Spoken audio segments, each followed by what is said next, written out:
오늘은 성령 강림 주일입니다. 성령님은 성부, 성자, 성령 하나님과 함께 삼위 하나님 중에 한 분이십니다.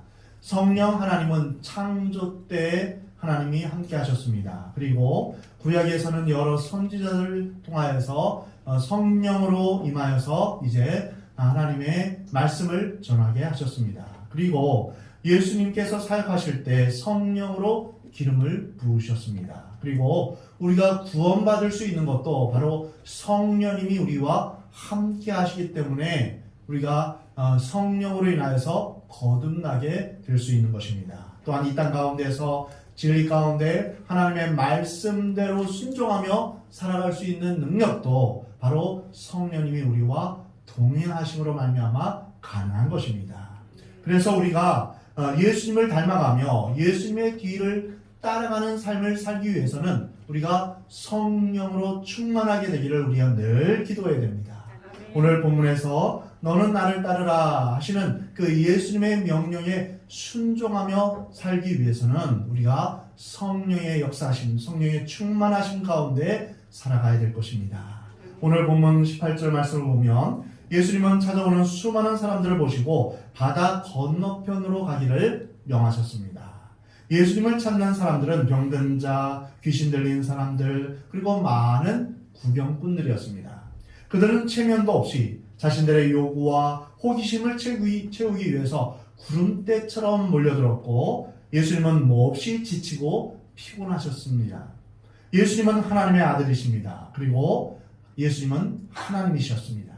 또한 동시에 동정녀 마리아를 통해 육신의 몸을 입고 이 땅에 우리와 똑같은 인간으로 태어나셨습니다. 그러기에 우리와 똑같은 인간의 한계와 인간의 조건을 가지고 계십니다. 예수님도 때로는 피곤하셨고 배가 고프셨으며 잠을 자야 했으며 쉼이 필요하셨습니다. 어떤 이는 따져 물을 수 있습니다. 아니 예수님이 하나님의 아들이신데 모든 질병을 다 고치시던 그런 분이신데 그분 자신은 쉴 필요가 없지 않느냐, 또한 그분은 피곤해서는 안 되지 않느냐, 이렇게 말할 수 있습니다. 예수님을 초인간적인 어떤 존재로 생각하는 것입니다. 하지만 예수님은 그런 분이 아니십니다. 예수님은 배가 고프실 때도 있으셨고 목마르실 수 있는 분이셨습니다. 수가성을 지나실 때는 피곤하셔서 우물 곁에서 쉬셨습니다.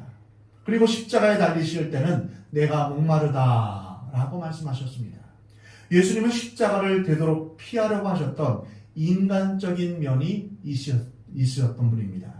예수님은 참 하나님이시며 참 인간이셨습니다. 히브리서 4장 15절 말씀에서 우리에게 있는 대제사장은 우리의 연약함을 동정하지 못하실 리가 아니요 모든 일에 우리와 똑같이 시험을 받으신 이로되 죄는 없으십니다 말씀하십니다. 예수님은 인간의 조건을 가지고 계시며 우리와 똑같은 한계를 가지고 계셨기에 우리를 이해하십니다. 예수님은 우리와 같이 시험을 받으셨던 분입니다. 그래서 우리의 형편과 처지를 너무나 잘 아시며 우리의 실수와 연약함도 잘 아십니다. 이것은 굉장히 중요한 사실입니다. 만약 예수님이 하나님이시기만 한다면 그분은 피곤도 모르시고 인간의 어려운 시험에도 들지 않기 때문에 우리의 입장을 이해하실 수 없습니다. 그러나 예수님은 참 하나님이시며 동시에 참 인간이셨습니다. 인간의 조건과 한계를 다 아십니다. 우리의 모든 것을 다 아십니다. 그래서 우리는 예수님 앞에 나아갈 수 있습니다. 우리의 마음을 아시는 주님 앞에 우리의 모든 마음들을 다 고백할 수 있습니다. 예수님 안에서 안식할 수 있으며 우리의 모든 문제를 다 가지고 주님 앞에 나아갈 수 있습니다. 그러면 예수님은 우리와 똑같은 분이실까요? 그렇지 않습니다. 히브리서 4장 15절 하반절에 보면 모든 일에 우리와 똑같이 시험을 받으신 이로되 무엇은 없으시다고요? 죄는 없으시다 라고 말씀하십니다. 예수님과 우리의 차이점은 예수님은 죄가 없으시다는 것입니다. 한 번도 죄를 짓지 않으셨다는 것이 다른 모든 인류와 다른 차이점입니다. 예수님만의 독특한 인성입니다. 우리는 인간의 조건과 제약을 가지고 있습니다. 그래서 우리의 문제는 이 조건과 제약이 죄와 연결되어 있다는 것입니다. 그래서 우리가 성령을 받은 그리스도인이라 할지라도 예수님을 닮은 성자 같은 그리스도인이라 할지라도 배고프면 밥을 먹어야 되고 때리면 아프고 날씨가 추워지면 추위를 타고 그리고 성적인 유혹도 받게 됩니다. 좋은 것을 가지고 싶어하며 칭찬하면 좋아하는 것이 인간의 본성입니다. 아무리 성자라도 다 이런 유혹을 받습니다. 누구든지 예외가 없습니다. 얼마나 기술적으로 숨기느냐 못 숨기느냐 그 차이일 뿐 인간의 본질은 다 똑같습니다. 위선적인 그리스도인들은 성령 받았다고 하면서 인간의 모든 조건을 다 뛰어넘어서 초연한 척하면서 자신은 죄가 없는 척 이렇게 위장합니다. 겉으로는 아무 문제가 없는 것처럼 다니지만 그 안에는 깊은 갈등과 고민이 있습니다. 아무리 성령을 받고 변했다 할지라도 인간은 역시 인간임을 이해해야 합니다.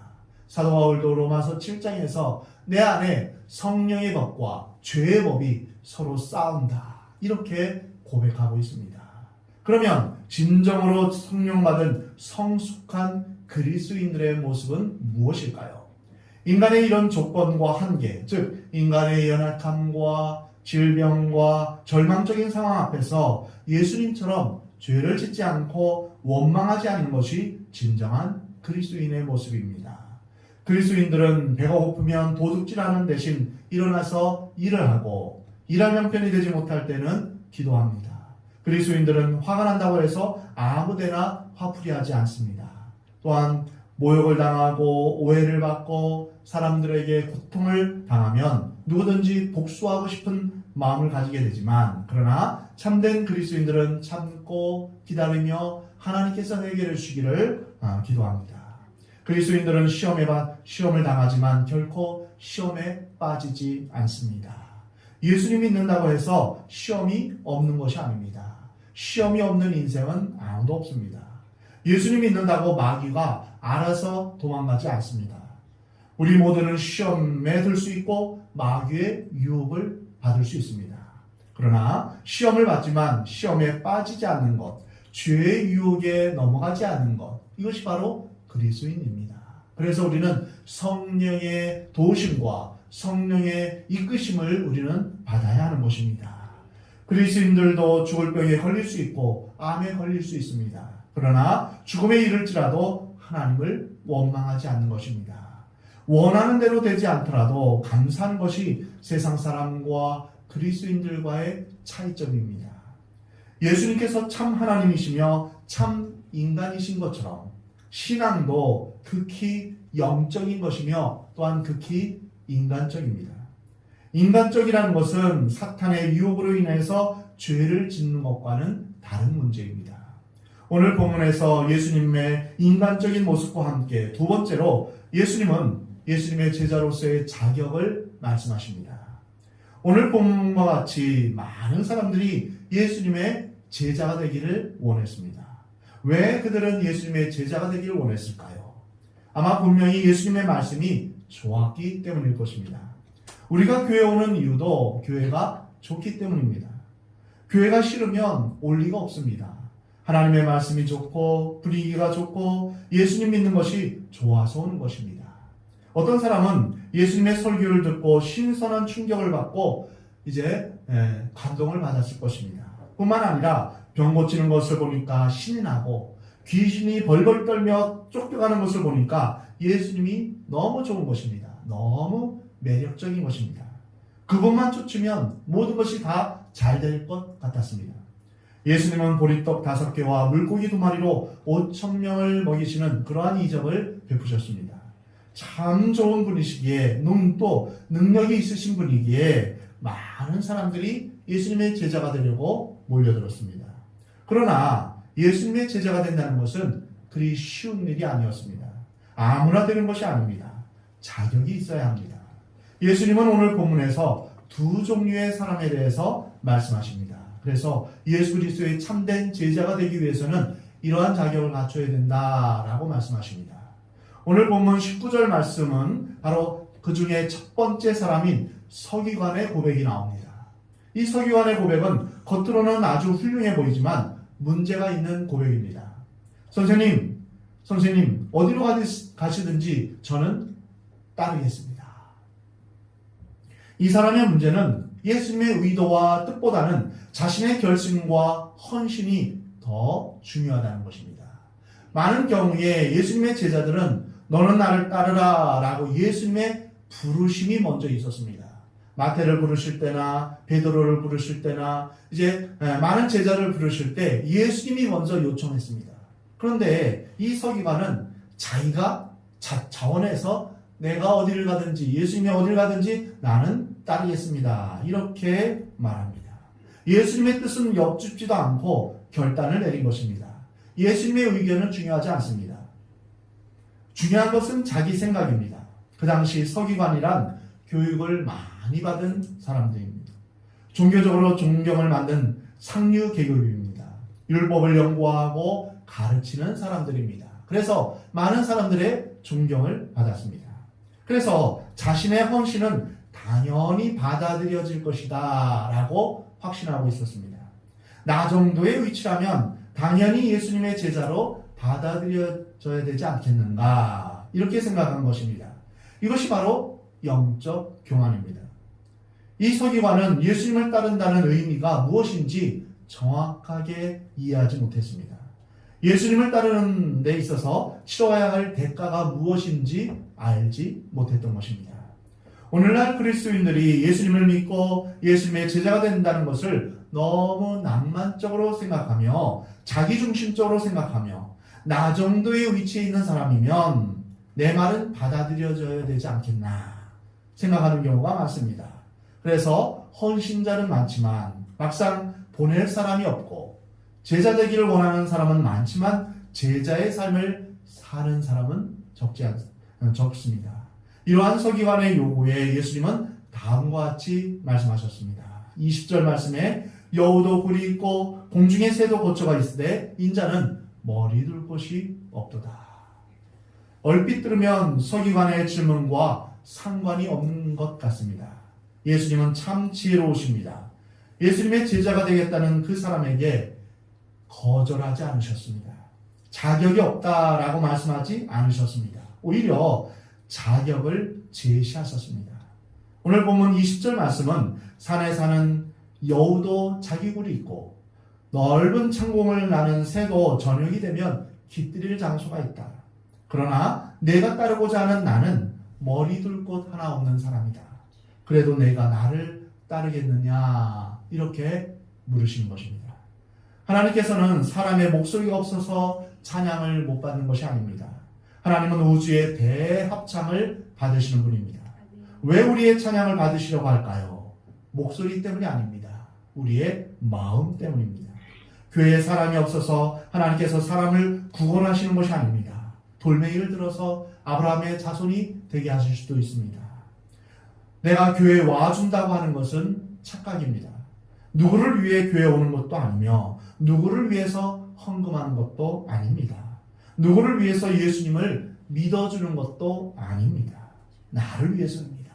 내가 구원받고 내가 하나님의 자녀가 되어서 천국 백성이 된 그 은혜가 너무나 크고 놀랍기에 하나님을 찬양하며 예배하는 것입니다.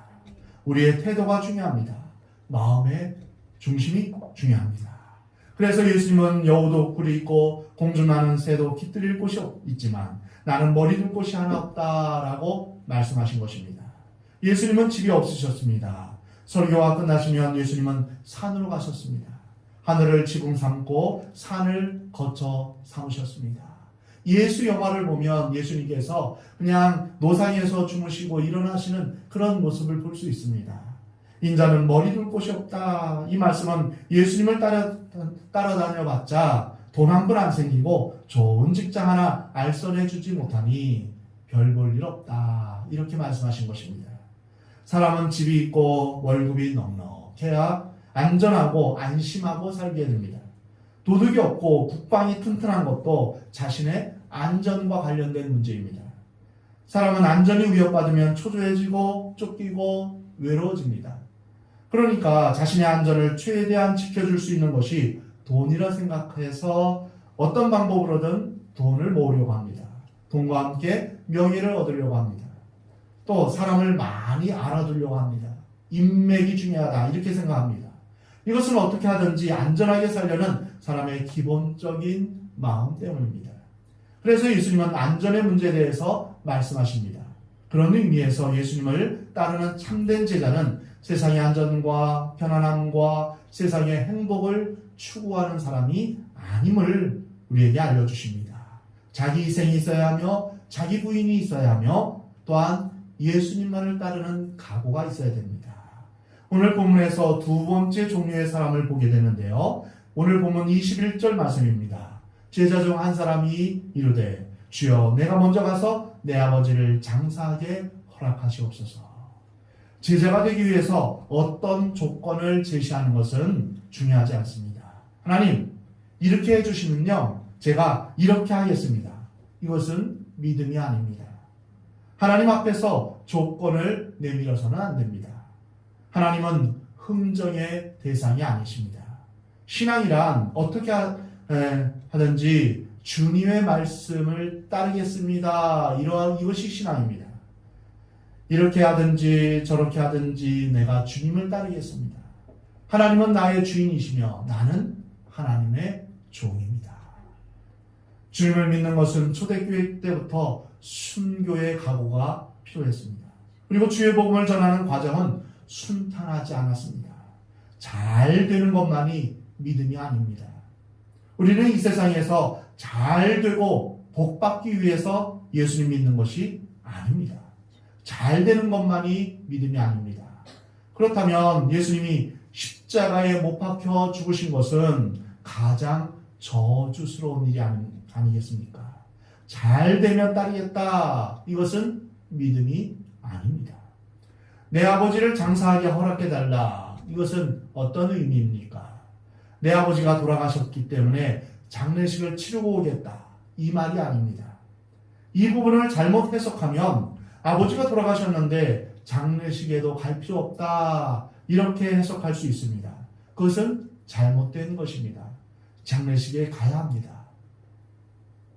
이 말의 뜻은 중동문화권에서 유산을 받을 때까지 기다리겠다 이런 의미입니다. 아버지가 죽으면 자식에게 유산을 줍니다. 그런데 아버지가 지금 살아 있습니다. 예수님을 따라가고 싶은데 아버지가 언제 돌아가실지 모릅니다. 그래서 아버지가 죽을 때까지 기다렸다가 유산을 받으면 그때 예수님을 따르겠다는 그런 의미입니다. 예수님은 이렇게 말씀하십니다. 죽은 자들이 그들의 죽은 자들을 장사하게 하고 너는 나를 따르라. 이 말은 세상 사람으로 하여금 세상 물건을 가지게 하라는 것입니다. 유산 때문에 신경 쓰지 말라는 것입니다. 그것은 우리의 것이 아닙니다. 부모의 돈을 받아서 잘 될 것이 없습니다. 다 자신이 스스로 이루어야 합니다. 아버지의 유산을 받으려고 아버지가 죽을 때까지 기다리면 너무 늦습니다. 요즘은 또 유산 때문에 분쟁하는 경우도 있습니다. 오늘 아침 뉴스에 보니까 이제 아버지의 남겨진 그 선산 때문에 동생을 죽인 그런 형의 모습을 볼 수 있습니다. 아버지가 남긴 그 재산 때문에 서로 형제들이 싸우고 다투고 죽이는 일들이 있음을 보게 됩니다. 우리에게 있어서 진정한 유산은 신앙의 유산뿐입니다. 돈을 남겨주고 사업을 물려주고 명예를 물려주는 것이 유산이 아닙니다. 왜냐하면 그것은 다 없어지기 때문입니다. 아브라함은 그 아들 이삭과 손자 야곱과 더불어 기업의 그 장막에 살았지만 무엇을 유산으로 물려줬을까요?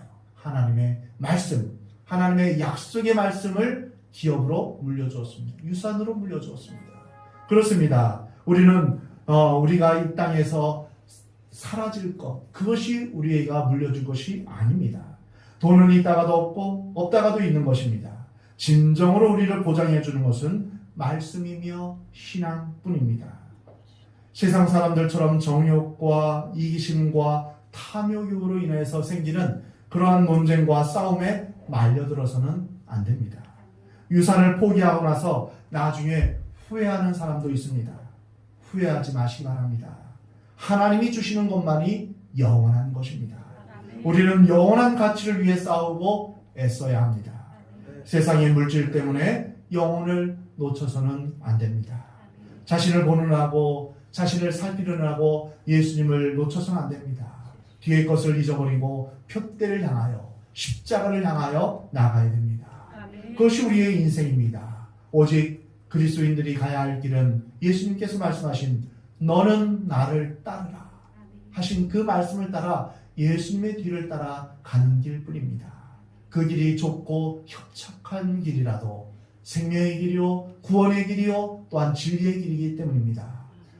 주님께서 부르신 사람은 따라야 합니다. 도망갈 수 없습니다.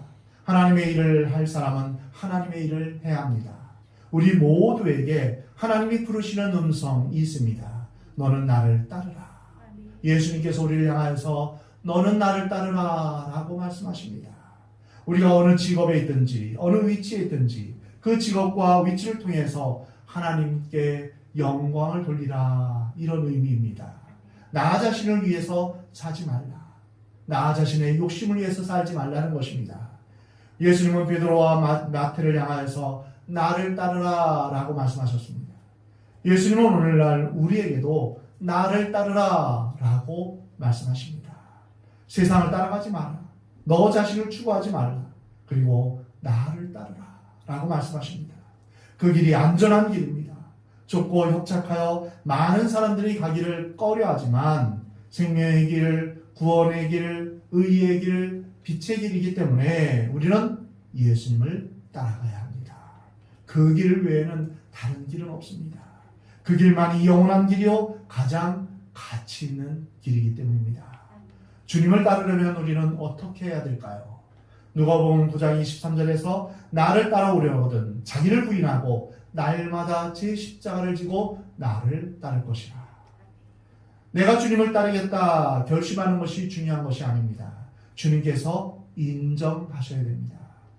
교회에서 내가 하겠다라고 자원하는 것보다 중요한 것은 주님이 하라고 하시는 대로 순종하는 것입니다. 내 생각대로 하면 교회가 굉장히 발전할 것 같아도 주님께서 거절하십니다. 중요한 것은 주님이 하라고 하시는 대로 순종하는 것입니다. 주님을 따를 때 제일 중요한 것은 자신을 부인하는 것입니다. 자신을 부인하지 않고 주님을 따르는 것은 거짓말입니다. 자기를 부인하는 것은 자기가 하고 싶은 것을 하지 않는 것입니다. 사도 바울이 말하기를 나는 날마다 죽노라 하는 그 고백은 바로 내가 하고 싶은 것, 나의 정욕, 나의 욕심대로 행하는 것을 내려놓는 것입니다. 주님께서 이것 하라 하면 이것 하고 저거 하라 하면 저거 하는 것입니다. 이것이 제자의 길입니다. 제자가 되려면 꼭 자기 십자가를 져야 합니다. 각자에게 주시는 하나님의 십자가가 있습니다. 그것은 평생 자기가 져야 할 십자가입니다. 부모의 문제든 자녀의 문제든 끼고 살아야 합니다. 그러면서 주님의 일을 하는 것입니다. 누가복음 9장 61절에 보면 주여 내가 주를 따르겠나이다마는 나로 먼저 내 가족을 작별하게 허락하소서. 예수께서 이르시되 손에 쟁기를 잡고 뒤를 돌아보는 자는 하나님 나라에 합당하지 아니하니라. 이 사람은 결심은 했는데 여러 가지 사소한 일로 행동을 못하고 있는 것입니다. 하나님의 일은 하나님과 먼저 의논해야 합니다.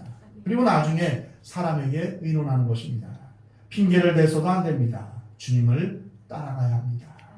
참된 예수님의 제자는 좋은 것만 보고 부러워서 따라가는 것이 아닙니다. 자기의 헌신과 열정 때문에 따라가는 것도 아닙니다.